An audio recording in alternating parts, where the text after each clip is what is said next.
So ayun guys, turuan ko kayo kung paano magpalit ng transmission oil ng Toyota Camry.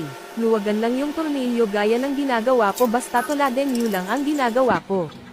Hayaan nyo muna ma-drain ang oil niya.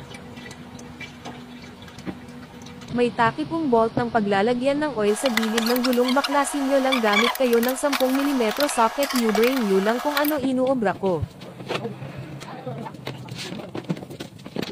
Ayan ang bolt niya, gamit kayo 24mm socket, siyempre luwagan nyo yan para dyan nyo ay salbong yung oil. Tapos ay sabli nyo ang gauge niya.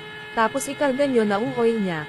Kami kasi may tools kaming gamit para sa paglagay ng oil para sa transmission. Tapos paandarin nyo ang sasakyan habang nilalagyan nyo ng oil, at pagbuo na ang tulo ng oil nasa tamang tao ka na, nasa tamang gauge na, tapos ay sabling J-bolt na.